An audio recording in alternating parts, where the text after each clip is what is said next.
Going over to the political part podcast, you have Vivek on working class moving to the Republican side. Now, again, this is brought to us thanks to X Twitter, and specifically is Vivek's profile, in which he says, quote, "The New Left's coalition, illegal aliens, students, rebels without a cause, the alphabet pronoun brigade, and people who hate and apologize for who we are. The New American First Coalition, a multi-ethnic group of firefighters, cops, workers, entrepreneurs, and patriots who love and serve our country," unquote. And went actually not too viral for Vivek, but I still think it was an important message. And it got 308,000 views, and 9.9 thousand likes.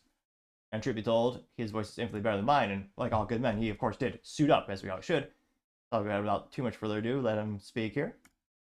I think this is the face of the new Republican Party that Donald Trump and the America First movement have created. A multi-ethnic working class coalition of patriots who love this country, people who serve this country as firefighters, police officers, in the military. There's a reason why the face of the Republican Party has changed. It's a group of people who love this country and don't apologize for our ideals. And I think those firefighters in New York City, they're among our finest in this country. And I think there's a reason why many of them are drawn to not only Trump's candidacy, but our America First movement more generally. So I think this is a good sign for the future. I also think hopefully it's a good sign for 2024 when Biden's going one direction, trying to stop Trump from campaigning with these disastrous prosecutions. Donald Trump is saying, we're not going to let that stop me. And I think people want a fighter in the White House to fight for this country, and a fighter with grace as well. And I think that's what he showed today. I think this is the... Again, I'm not sure if they consider it a bug or a feature, a little tech joke, but X Twitter still has that issue where the video will automatically start replaying itself. Perhaps because you're so enthused with the video, you want to see more? I'm not sure why. Let me know. Do you think they should fix that, or do you like that? Now, it is fascinating to see the cultural shift and political shift in the United States past couple of years and past decades. I mean, kind of cliche to say, but I mean, when I was a kid, the old kind of cliche stereotype with Republicans or Democrats is, Democrats are for the hardworking folks, anti-war, definitely pro-choice. And when it comes to Republicans, I mean, it was kind of the cliche. They thought they were fat cats. They didn't care about the poor. And it fascinating. And Republicans, very pro-war. Fascinatingly enough, a lot of these policies, in some cases, are flipping, and you see the people who are previously voting for Democrats now coming to the Republicans. A lot of people who feel like myself, politically alienated, hoping for someone to come up third party, but I mean, RFK definitely isn't, in my opinion. I don't think he's an exceptional candidate for many reasons. I mean, firstly, being a longtime anti-gunner, but nevertheless, you see a lot of people starting to shift more and more to the right, or, as a lot of people have also noted, the old cliche of, Democrats are running off a cliff, but Republicans are just walking off a cliff.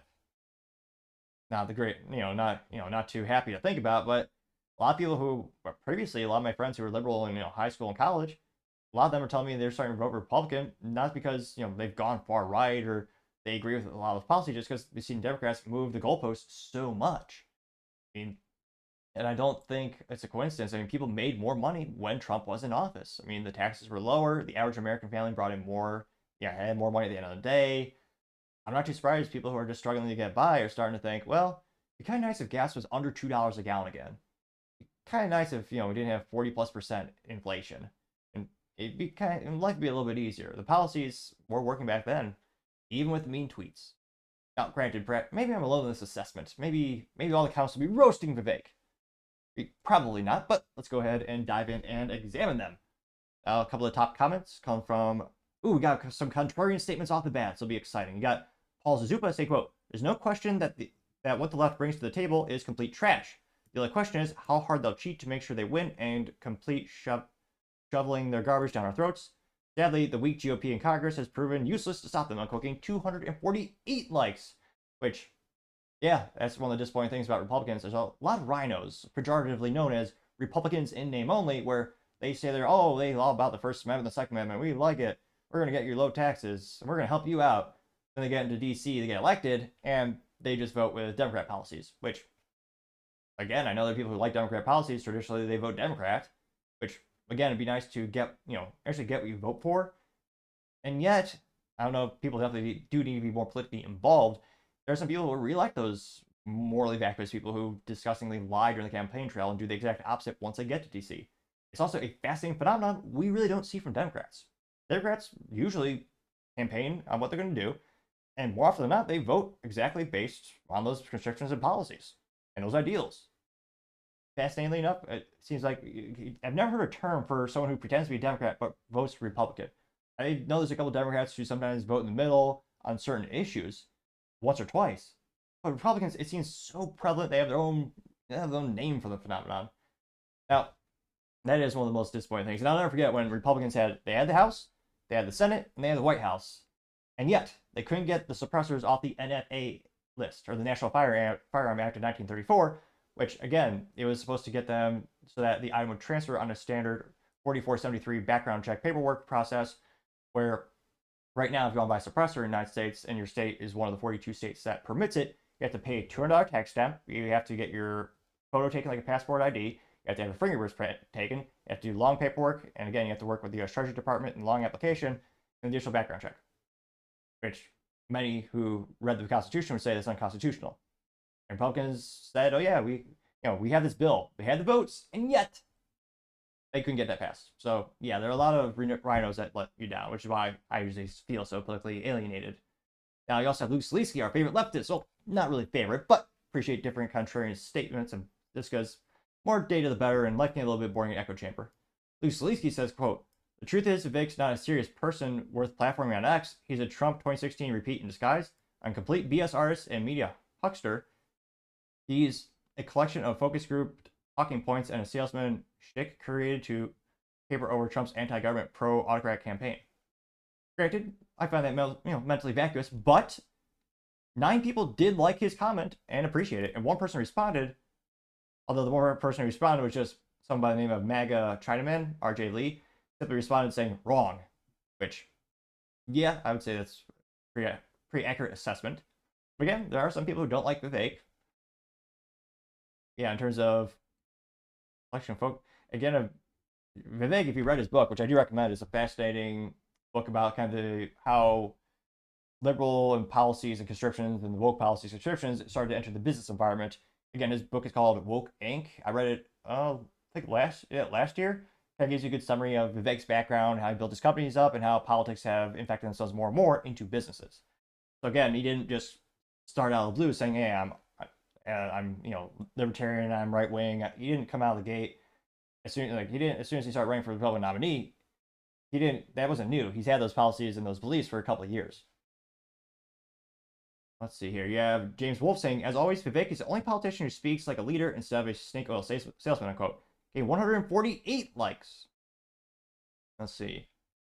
Conservative Alternative says, quote, "The choice between what kind of American you are has never been clear. The sad thing is, a lot of grown adults will still opt for the immature degeneracy because of the absence of religion. The only way they can virtue signal is through politics." And quote, getting 50 likes. Which, yeah, I don't think it's coincidence that, religion affiliation and participation is at all-time low. It's almost as if many people, and it seems particularly on the left, since on average people on the right are more religious, faith-based in general, it's almost as if they supplanted religion with politics. And you can see it. Some people are so passionate about politics, they worship politicians blindly. Again, you should never do, regardless of their political affiliation. They're just human like you and I. Some of them have some good ideas, and I think policies that can make our country better. I mean, they're not miracle workers. Now, scrolling down, we also have, let's see here, 31, 39. I'm trying to find what has most likes. It says 57. Let's see here. Hyperborean says, "Don't ever use the words American first unless you're willing to address the problem." Vivek. This. Leaders. Let's see here. And then Charles Lindenberg. Really? Granted, I'm not sure how many Americans know who that is if they attended public school, but nevertheless, let's just say he was an industry leader in aviation, to say the least. Now, Lindenberg apparently said the Jews are one of the principal forces attempting to lead the U.S. into the war. He says that the Jews are greater danger to the country lies in their large ownership and influence of motion pictures, press, our radio, and our government. I'm saying that the leaders of the Jewish race wish to involve us in the war for reasons that are not American," unquote. That's from Charles Lindenberg, and that did get 57 likes. It's quite a lot, to say the least. Relative to this, someone got 7, this one got 6. Scrolling down more and more. Let's see. Michael G says American First Coalition for the Win, getting 10 likes. Oh, it's a cliche tied one. Someone by the name of Sam says, "I need one," is a picture of The Tide logo was replaced with vote, and it says removed stubborn orange stains. It got 0 likes, but 297 people did view her post. She's someone who is very much left wing.